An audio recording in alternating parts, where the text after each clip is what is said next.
Hello. Hello once again. Yes. Happy hump day. It's a very I was in Florida for a brief trip to visit my mom and then to go to a TGL match. Have you heard of that?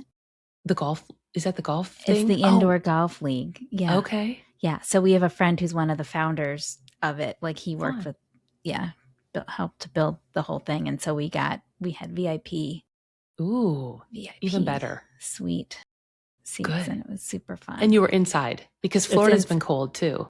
It was actually not it was in the mid-70s, so it was lovely. Shut up, So I Danielle. You're was not supposed to fine. say that out loud. As I'm clawing my way out of the igloo that is formed around my house Well, here I'm in back in Pennsylvania. Michigan where Yeah. it's blech. But no, it's inside. It's so cool. I Good. invite I invite folks who haven't heard about it to check it out. And especially if you're not like super in it's a fun entree into golf because it's like quick and it's teams and it's rowdy and they play fun music the whole time. Okay. Yeah. Yeah, I was going to say, I don't even know. I'm imagining a full golf course under a dome. That's not happening. No, it's like, have you seen those indoor golf simulators that people do?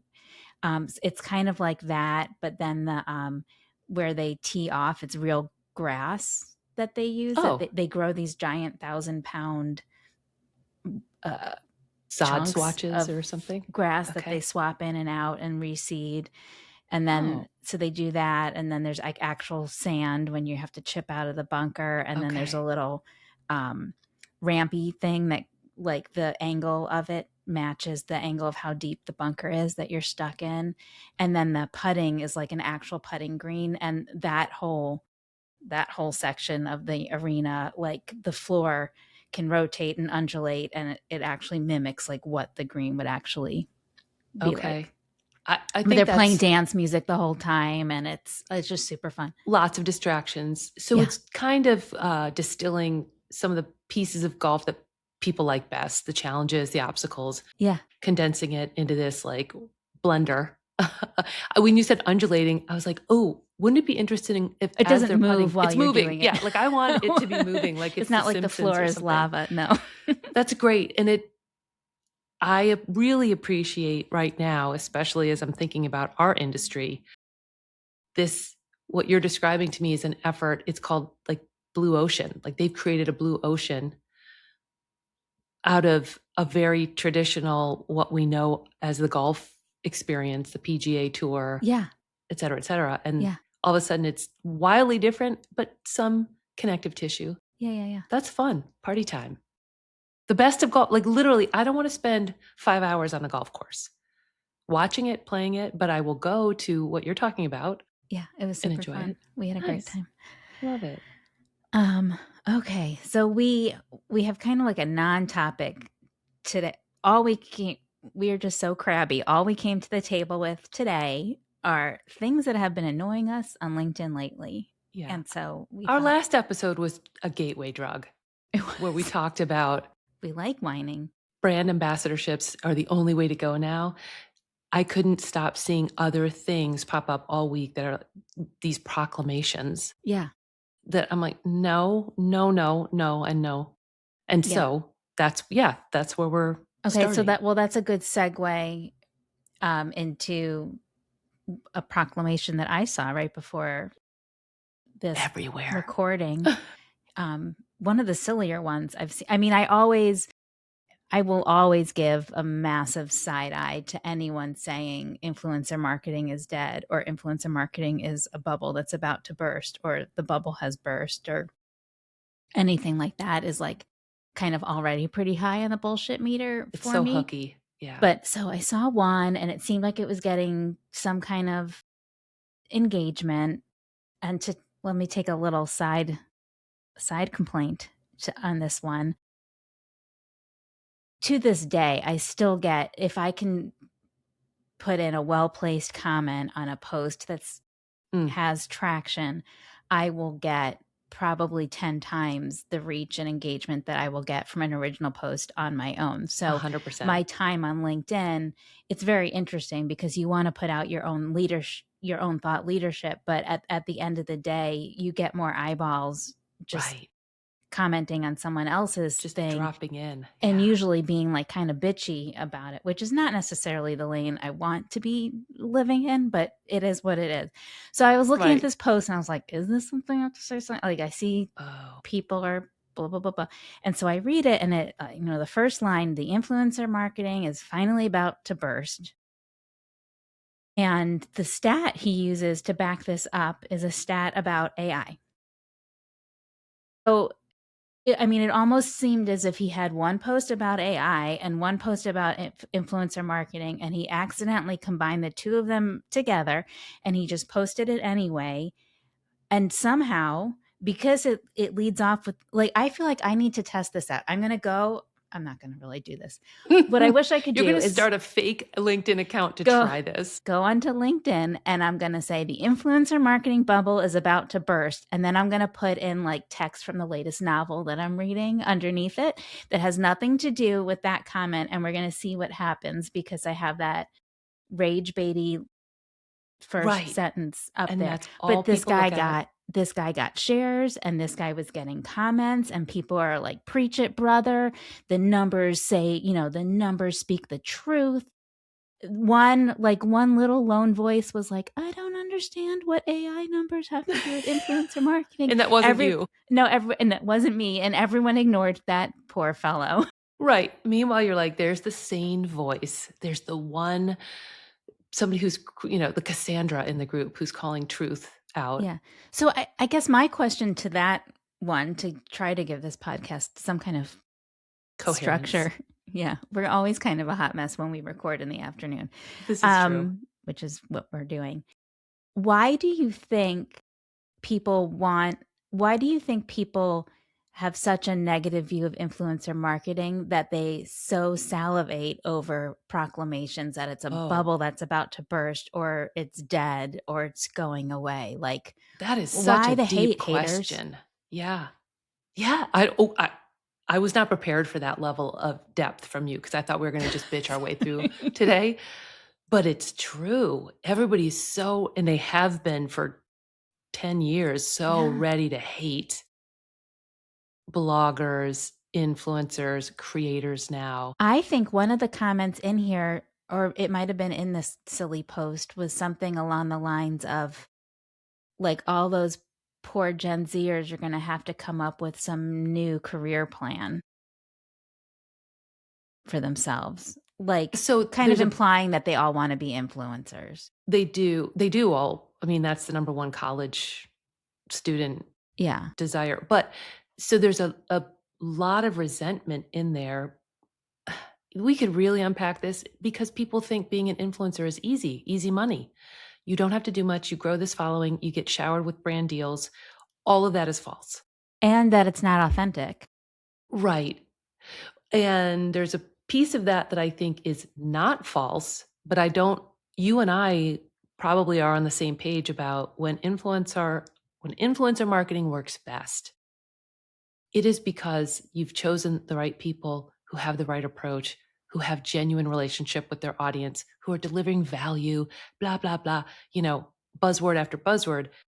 And then there are people who are milking it. There are people who are posting 17 links to new collaborations every day. It's part of their platform. I won't say whether it's good or bad. They're TikTok shop oriented.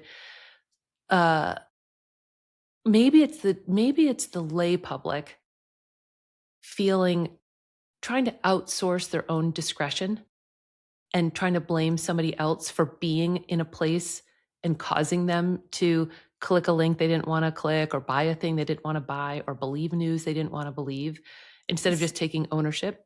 Yeah. I don't know. Or do they feel threatened by it? Like what about influencer marketing is threatening to someone who's in the industry in a tangential way or within another, like I had a meeting this morning with two really smart women at a digital agency who don't do influencer marketing, but their client is interested in it. And so they called us and we were kind of brainstorming about the possibilities, and they weren't approaching it from a perspective of like, oh no, our client wants influencer marketing. That means she won't want, like, no, she still needs paid media. She still needs a Right. website. Like, Right. she still needs all the things. This is just something else she's interested in. And you can make an introduction to her to the people who know about it. And it can make like, when done well, it can make everything It better. should Like, make everything better. Yeah. you're not going to switch an entire marketing budget over to influencer marketing. So I don't get what the alarm is, and the, like, this kind of fear. And Well, and I agree with you. We know the agencies that don't currently offer it are missing out on a lot, actually a lot of revenue that they could drive, not just from offering influencer marketing or partnering with an outside agency who specializes in it, but how that influencer marketing, the results can drive their core competencies around social, design, website, PR, earned media, whatever it might be. But I think we're getting at the human condition of fear of the unknown. And I hate to be so like philosophical or broad about it, but I yeah, know that I have had to, in my tenure in this industry, open up my thinking around, like, I used to be staunch about long form content. No, we'll never focus solely on social media. That's to promote the long form. Nope, it is not long form content anymore. yeah. And so maybe you and I are just better at adapting more quickly, seeing how this industry changes. But I think people fear the unknown. They fear it's a zero sum game, that if influencer marketing is doing better, that means other modalities or investment opportunities for their clients are diminished. And I don't think that's true. Well, and I think there's this opinion that it's lesser somehow. And I think you and I were kind of joking on LinkedIn. I don't know if it was last week or earlier this week, that it's hard to find something to disagree on. And I'm not going to go so far as to say this is a disagreement, but I think we have a slightly differing perspective on the definitions of creator Mm, versus influencer.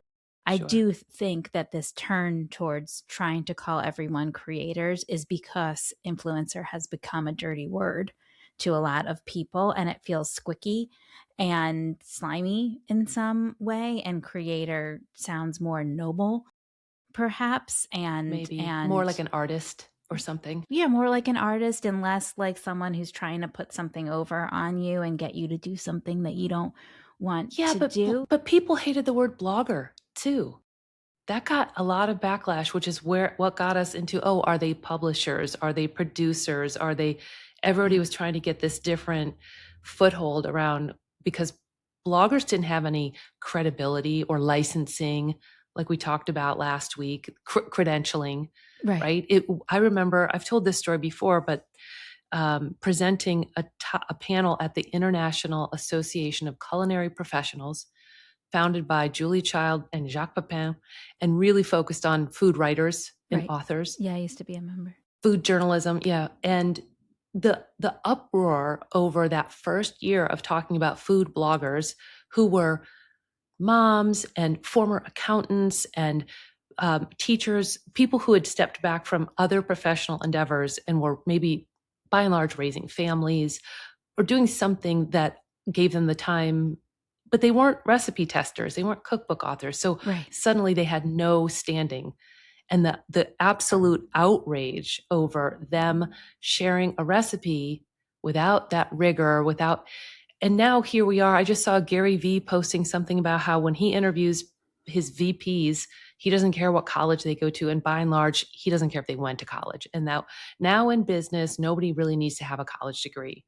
So maybe it is a little bit of like old guard fear, paranoia around, like, we can't lose our traditions and systems and our credentialing and our, how do we know? And I kind of get that, because then we go into AI where a recipe from AI is just absolute utter garbage. and I get it too. I mean, I see some of it, like, when I see some of the recipes that my kids are drawn to on TikTok, and some of them I'm like, I never went to culinary school, but I, like, studied it a lot, and You I know know the enough. proper format for a recipe, and I kind of pride myself on knowing the proper way to do it and knowing what I don't know and what it's okay to share. And I see some recipes that get shared out and I'm like, Traction. what is happening here? So, like I get that, like, get off my lawn mentality, because Yeah. I see myself have it sometimes too, especially with these like short video focused recipes that don't have a written component Mm-hmm. Like to crack the them. eggs in the bowl, put the salt in, add the whatever. I just made one Right. of those recently and I actually love it, but we won't go there. But like, I guess what I'm saying is Yeah. like you can be skeptical of certain aspects of a genre of content, and you can have concerns with how certain people are doing things, but at what point did we take pleasure in saying like, okay, there are a few of these people I don't like, yay, the whole industry's dying. Yeah. Well, influencer marketing is to the entire marketing industry like new money. And everybody likes to dog new money, Yeah. right? Versus old money. It's not worthwhile. It's a flash in the pan. It's crass. It's tacky. And rather than saying it's dying, I think what we're seeing is it's being folded into traditional models, and exciting new opportunities are coming from that. And there are always going to be those people who lag behind and just are going to shake their fists because that's how they get attention, maybe, or that's how they're just naysayers in general. This is related to that AI comment that didn't have anything to do, or the data that didn't have Yeah. anything to do with the proclamation. I have to tell you a hilarious, after this weekend's Super Bowl and Bad Bunny performance, somebody in my community who's in the CPG world just briefly made a couple of remarks about, I don't know if this is related at all, but I was shipping product to my PR distributor, meaning Puerto Rican Okay. distributor. And now, maybe because of Bad Bunny, the person at the post office said, you don't need to fill out the customs form. It's part of the US. So, like, Like they learned. yeah, he was like, mark one up for like PR education. And one of the comments was something like, PR moves so fast that industry leaders don't know that everything has changed until it's changed, which was a public relations driven AI comment. Yeah. And it was so hilarious because I'm like, AI can't distinguish between Puerto Rico and And public public relations. yeah. Yeah. So buyer beware out there. And maybe that's a tie back to why people like pray for the death of influencer marketing, because of the buyer beware side of things. And it is a little fast and loose, and has been wild, wild west. And so it feels maybe more dangerous. And you and I speak the language. We've warned our kids probably, like, don't believe that. That doesn't actually happen. Or becoming an influencer is not that easy. It's not a career that I would want my child to go into sort of unwittingly, because Yeah. Yeah. there's a lot of watch outs there. So I get the hesitation, but it's not going anywhere. No. It's just morphing. Yeah. Okay.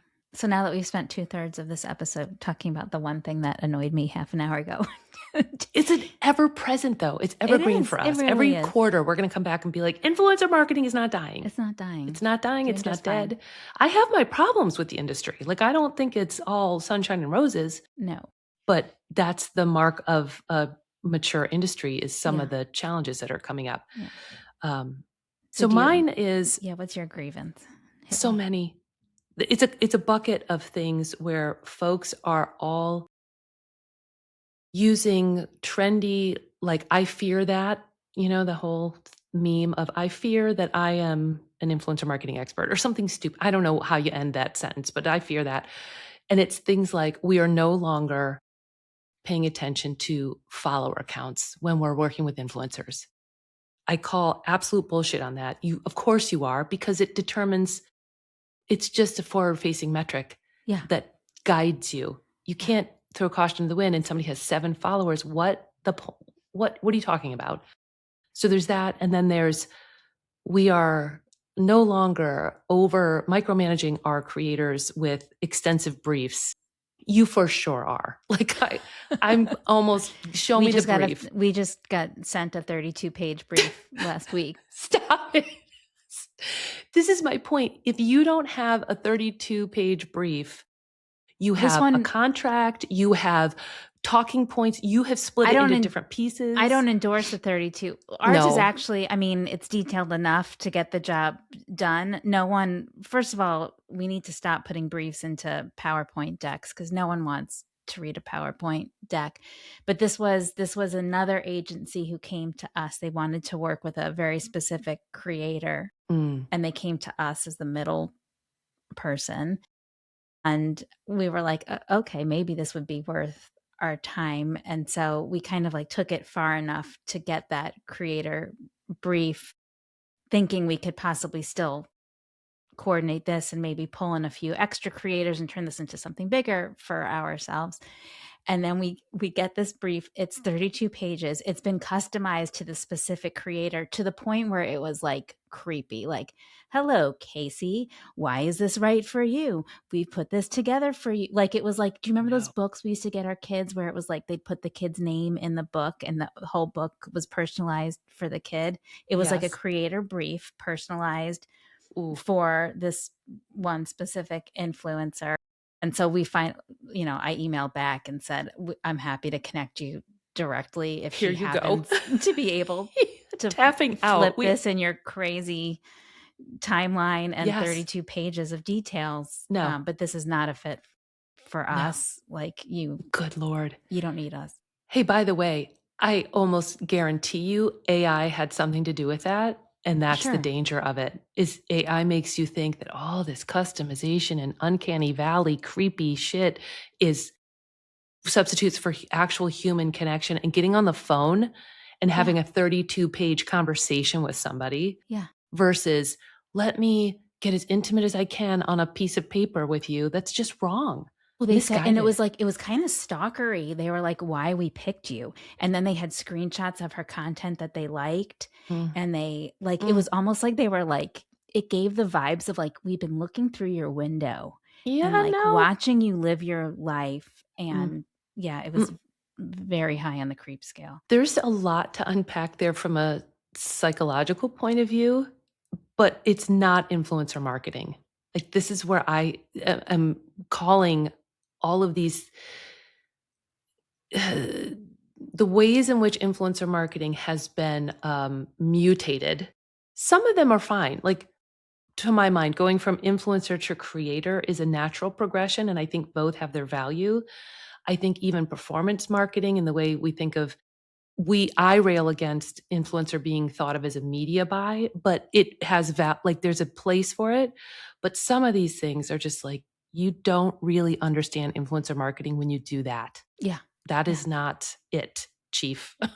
That ain't it, chief.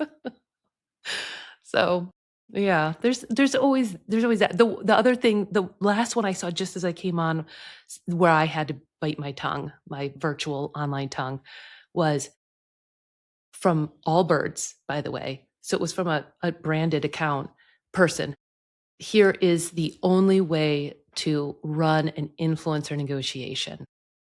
And there were like 2 bullet points. The first of which was send a vague, hey, would you like to explore a partnership? Don't talk about budget. Don't talk about deliverables. Don't talk about anything.